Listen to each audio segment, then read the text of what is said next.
আমি জানি না সেদিন অরিত্র ঝালমুড়ি খাবে কিনা, ঝালমুড়িতে লঙ্কা থাকবে কিনা, নুন বেশি বা কম থাকবে কিনা, কিন্তু অরিত্র একটা রিউমার বা গুজবের ফ্যাক্টরি চলছে এই মুহূর্তে। একটা হিন্ট দাও, এই শ্রীজাত বন্দ্যোপাধ্যায়কে নাকি নির্বাচন কমিশন ডেকে পাঠিয়েছে, এই ইভিএম নাকি লুট হয়ে যাচ্ছে, এটা হচ্ছে কেন? হিন্টটা কি? দেখুন, এটার হিন্টটা আমি আরও ডিরেক্টলি বলছি যে প্রথম দিন ভোট হবার পরে সেই দিনকে সন্ধেবেলা টালিগঞ্জের অরূপ বিশ্বাসের সমর্থনে এবং আরও কিছু প্রার্থীর সমর্থনে একটা সভা করেছিলেন মুখ্যমন্ত্রী। সেখানে একটা অদ্ভুত তার মধ্যে বদল আমি লক্ষ্য করলাম তার কথার মধ্যে ভাষাগতভাবে। তার আগে তিনি স্লোগান দিচ্ছিলেন যে লড়বে সবার ডাকে সেই জেতাবে বাংলা মাকে, এই সমস্ত গান টান বের করলেন। সেই দিন প্রথম তাকে বলতে শুনলাম যে প্রথম ফেজ ভোট তো হয়ে গেছে, তৃণমূল হারতে কিন্তু পারে না। এই যে হারতে পারে এই আতঙ্কটা কিন্তু তার মধ্যে ওদিন আমি প্রথম প্রত্যক্ষ করলাম যে তার মধ্যে এই একটা ভাবনাটা আতঙ্ক সৃষ্টি হয়েছে।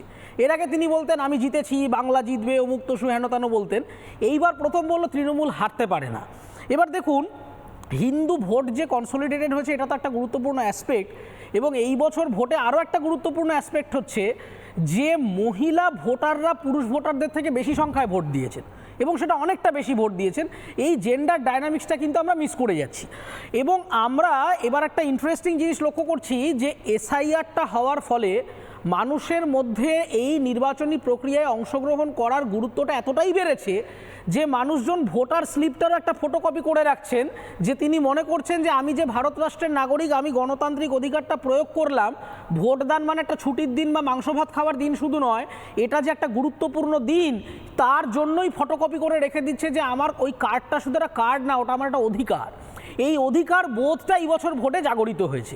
এবার আপনি যদি দেখেন যে রিউমার, আরো ইন্টারেস্টিং রিউমার আছে। শ্রীজাতর রিউমারটা কি, এটা আরেকবার একটু দর্শককে বলো না। মানে শ্রীজাতর রিউমারটা আমি আমার পেজেও আমি বলেছিলাম যে শ্রীজাত বন্দ্যোপাধ্যায়ের বিরুদ্ধে হিন্দু ধর্মকে আঘাত করবার জন্য একটা মামলা চলছিল। তিনি একটা বিতর্কিত কবিতা লিখেছিলেন যেখানে একটা নির্দিষ্ট ধর্মের মানুষের ভাবাবেগে তিনি আঘাত করেছিলেন, তার জন্য মামলা করা হয়েছে।